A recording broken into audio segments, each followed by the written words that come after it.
And now, the number fourth point, Mr. President, and this is the most critical point, is the reason why I especially came here. It is about what is happening in Kashmir. Before I go on this, I want to make one thing clear, that when we came to power, my first priority was that Pakistan would be a country which will try its best to bring peace. We had been through this war on terror. We joined the United States war on terror after 2001. And Pakistan went through one of its worst periods where 70,000 Pakistanis died and over 150 billion was lost to our economy. And Mr. President, I opposed the war because in the 80s, Pakistan had joined the Western countries in what was the freedom struggle then in Afghanistan against the Soviets. And it was funded by the Western countries. These mujahideen groups, which were treated in guerrilla warfare, were trained by Pakistan Army, funded by the Western countries, and especially US, and they waged what was a freedom struggle in Afghanistan. The Soviets called them terrorists. We called them freedom fighters. 1989, the Soviets retreated. The Americans packed up and left. Pakistan was left with these groups. Come 9/11, Pakistan joined the United States in this war on terror. And now our government was supposed to, the reason why I opposed joining this war, because here we had indoctrinated them in jihad, meaning freedom struggle against foreign occupation. Now, because we had joined the US, and the US had occupied Afghanistan, now we were supposed to tell them that, no, this is not freedom struggle and jihad, it's terrorism. So that's why I tried to tell then government that, stay neutral because you will have leverage over them. You will be able to control them. But if you join them, you become collaborators and they will attack you, which is what happened. They turned against us. We went through a nightmare. 70,000 people killed in a war we had nothing to do with. No Pakistani was involved in 9/11. Taliban were in Afghanistan. Al-Qaeda was in Afghanistan. What had we to do with it? 70,000 Pakistanis died. So when we came to power, we decided that we would dismantle what was left of these groups. And this decision was taken not just by us, but by all the political parties in Pakistan. Unfortunately, they didn't implement it. So we came to power, we decided to implement it, and we dismantled whatever was left of the groups. And I know that India keeps accusing us that there are these groups there. I would like the United Nations to send observers, see for themselves what we've done. No Pakistani government would have dared to do this because it would have created strife. But we decided that there would be no militant organizations in Pakistan. So I need to give you this background and to what I'm going to say later on. And secondly, we started mending fences. I invited the Afghan president. We developed a relationship with Afghanistan. We had problems with Iran. We mended fences there. And then India. Now let me just give you a little background about my relationship with India. Because of cricket, and cricket being it's a passion in the subcontinent, I had great following in India. I have friends in India, and I loved going to India. So immediately, when my party came to power, the first thing we did was to immediately reach out to India. And I spoke to President Modi and I said, look, we have similar problems. Climate change, poverty, let's get together. Let's resolve our differences through trade. Let's build a relationship on trust. Prime Minister Modi told me that, there were terrorist attacks from Pakistan. I said, we have problems with you. There are terrorist attacks which we know are instigated by India in Balochistan. We caught a spy, Kulbhushan Yadav, who admitted what the sabotage going on in Karachi and Balochistan. So we said, look, let's leave that behind. Let's move forward. Our main priority should be our people. The highest number of poor people live in the Indian subcontinent.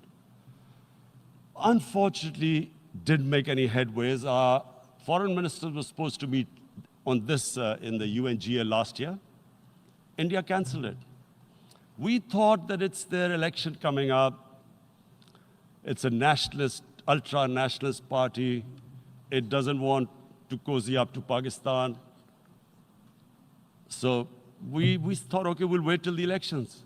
Meanwhile, a 20-year-old Kashmiri boy, whose father said was radicalized by the security forces in Kashmir, blew himself up on an Indian convoy. Immediately, India blamed us. I spoke to the Indian public on television. I said, if you give us any iota of proof, we will immediately take action because we've clamped down on these groups. Rather than sending us any proofs, they sent their jets in, they bombed us. We retaliated. A jet, 2 of their planes were shot down, 1 pilot bailed out in Pakistan. We immediately returned the pilot, saying that, look, we do not want any escalation. Rather than taking that as a peace gesture, the entire campaign, almost the entire campaign of Mr. Modi in the election was how he had taught Pakistan a lesson that jets had killed 350 terrorists. Complete lie. They had just killed about 10 trees of ours, which was quite painful given that, we are growing all these trees. He then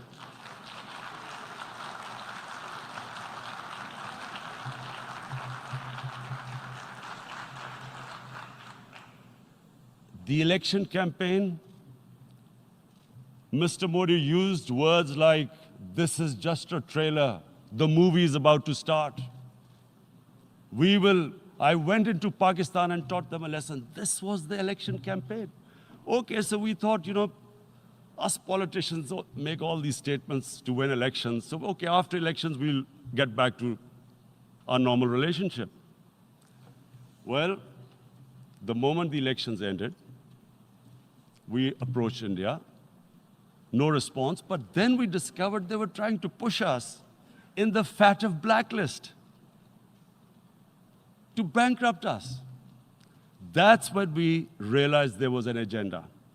And that agenda became obvious on the 5th August when India went against 11 United Nations Security Council resolutions which say that Kashmir is a disputed territory and the people of Kashmir have the right of self-determination. They went against that. They went against Simla Accord, which is about bilateral, sorting out our differences through bilateral means, went against that. They actually went against the Indian Constitution. Illegally, they revoked Article 370, which gave Kashmir the special status. They got an extra 180,000 troops there. Total number of security forces in Kashmir now are 900,000. And they put 8 million people of Kashmir under curfew.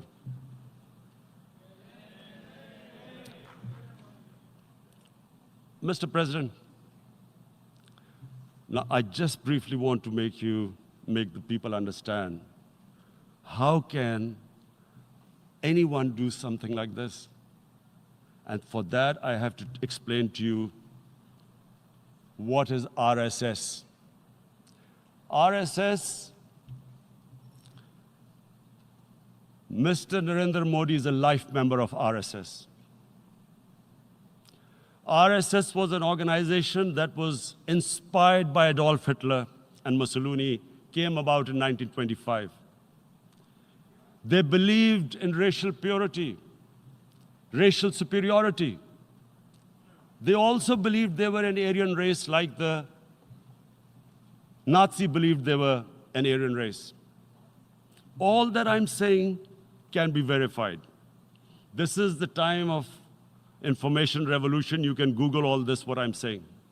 But it is very important for me to explain this to you so you know what is happening in India. This RSS believed in the ethnic cleansing of Muslims from India. At one point, there was racial superiority of the Hindu race. Secondly, it was hatred for the Muslims and for the Christians because they believed that this golden age of Hindu civilization was stopped because of Muslim rule centuries back and then the British rule of India. So it was racial superiority and hatred for Muslims and Christians. This is openly stated. You look at the founding fathers of RSS, Golwalkar and Savarkar. Just Google them and you'll find out. And this ideology of hate is what murdered the great Mahatma Gandhi in 1948. It was this ideology of hate that made Narendra Modi in 2002 do a pogrom against Muslims in Gujarat when he was the chief minister. He allowed 3 days for these RSS goons who were inspired by the Hitler brown shirts. They actually wear brown shirts. This RSS, the Congress Home Minister gave a statement that in RSS camps, terrorists are being trained. And these terrorists butchered 2,000 Muslims and 150,000 Muslims were made homeless. Narendra Modi could not travel to the US because of that. And I need to make you understand this background before I explain to you that what sort of a mindset would lay siege to 8 million people with 900,000 troops. Women, children, sick people, locked in as animals. In fact, of what I know of England, if 8 million animals were locked in, the RSPCA would have made a lot of noise about it. These are human beings.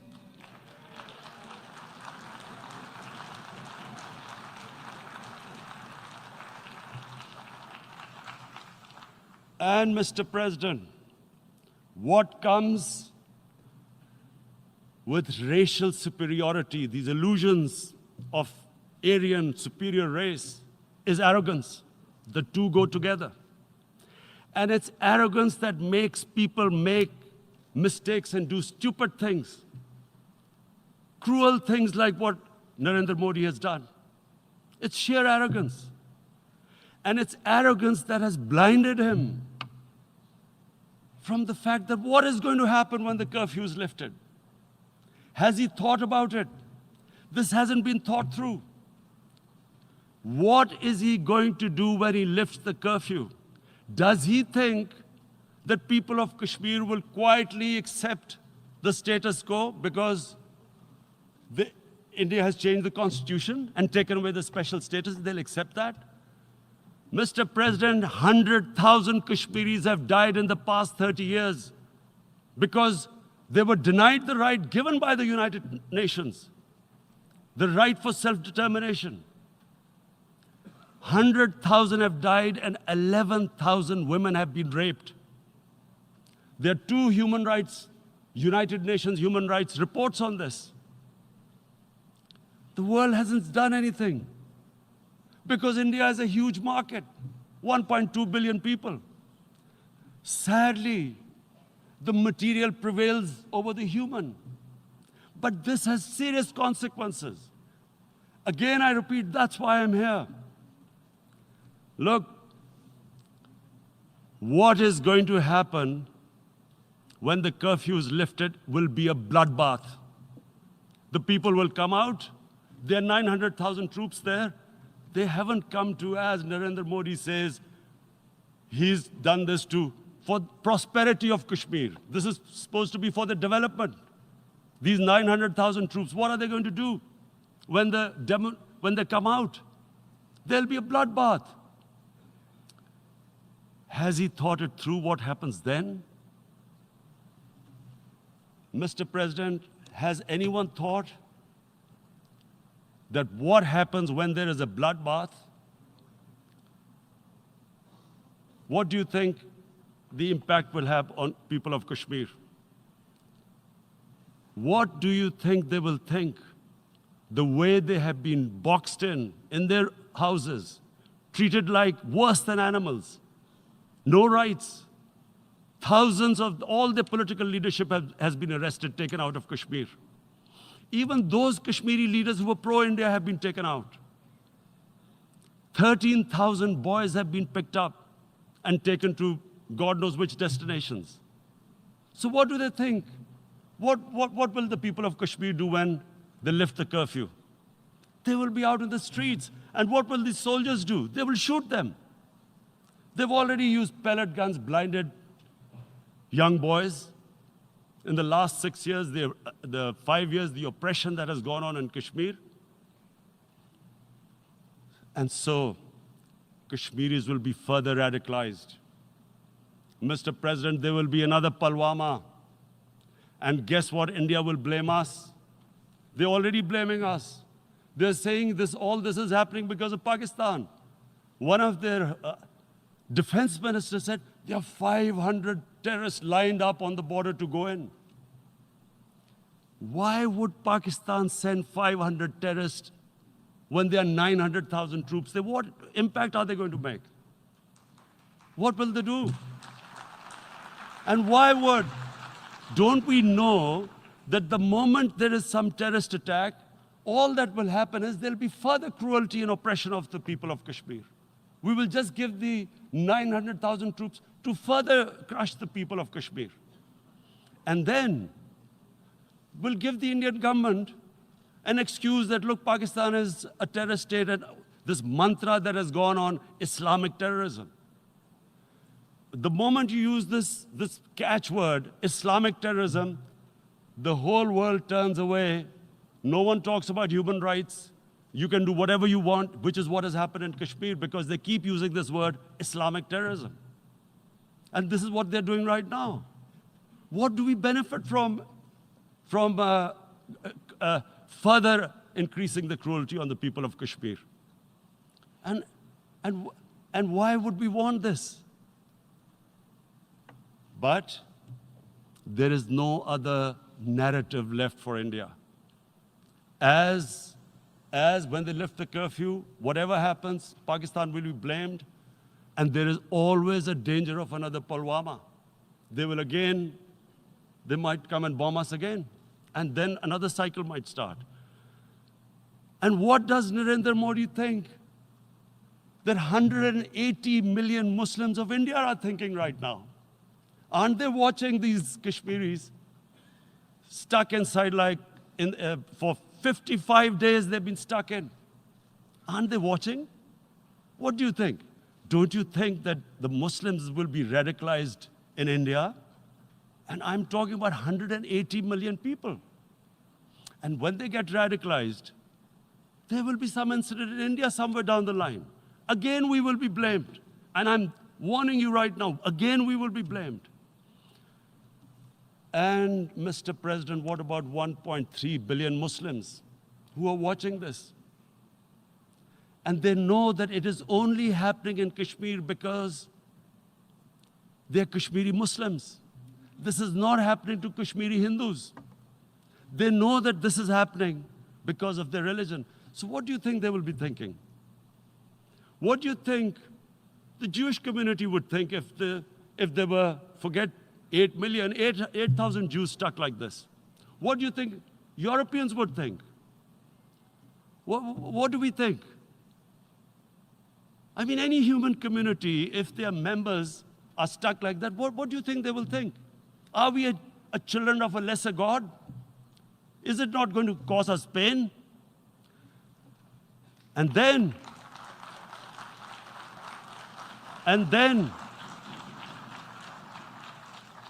I'll tell you what will happen.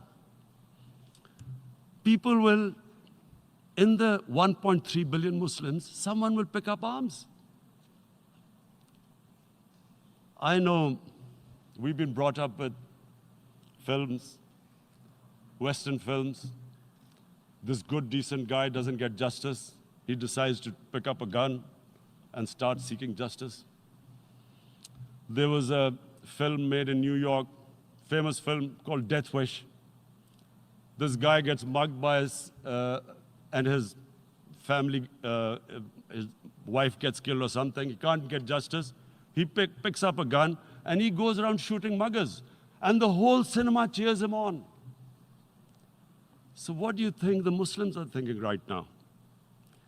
If there is a bloodbath, there will be Muslims becoming radicals, not because of Islam, but because of what they will see, that there's no justice when it comes to Muslims. There were Rohingya Muslims, Myanmar, who are, God knows, almost 1 million people out, ethnic cleansing. What was the response of the world community? So what do you think will be the response of 1.3 billion Muslims? I picture myself. I'm in Kashmir. I've been locked up for 55 days. I have heard about, and there are rapes, Indian Army going into homes, soldiers.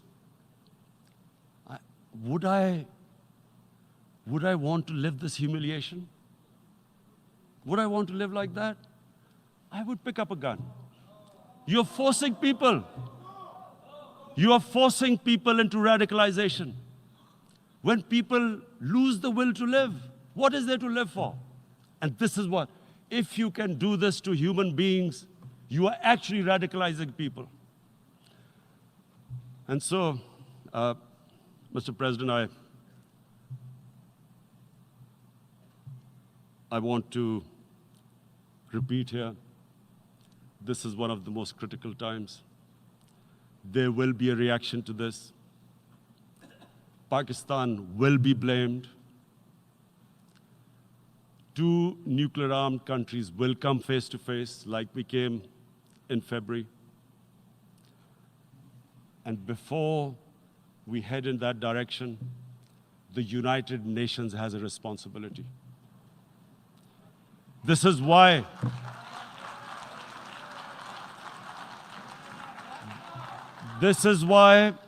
the United Nations came into being in 1945. You were supposed to stop this happening.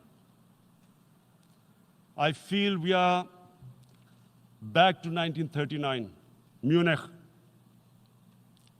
Czechoslovakia has been taken, annexed. What is the world community going to do? Is it going to appease a market of 1.2 billion, or is it going to stand up for justice and humanity?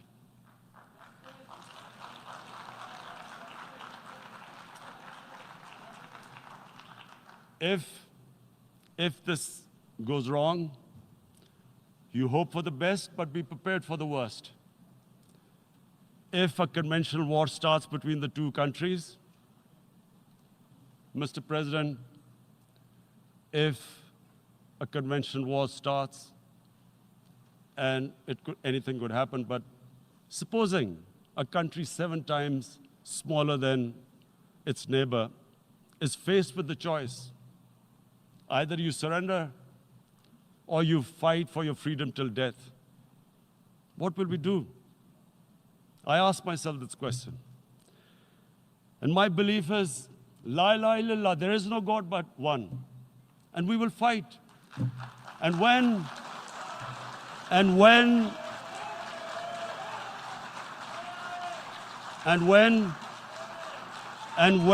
a nuclear-armed country fights to the end, it will have consequences far beyond the borders. It will have consequences for the world, which is why I repeat I'm here. Because I'm warning you, it's not a threat. It's a fair worry that where are we headed? And I've come here to tell the UN, you've got to, this is a test for the United Nations. You are the one who guaranteed the people of Kashmir the right of self-determination. They are suffering because of that. And this is the time. This is the time not to appease like in 1939 appeasement took place. This is the time to take action. And number one action must be that India must lift this inhuman curfew, which has lasted for 55 days. It must free all political prisoners, and especially those 13,000 boys that have been picked up. Parents don't know where they've disappeared. And then the world community must give the people of Kashmir their right of self-determination. Thank you.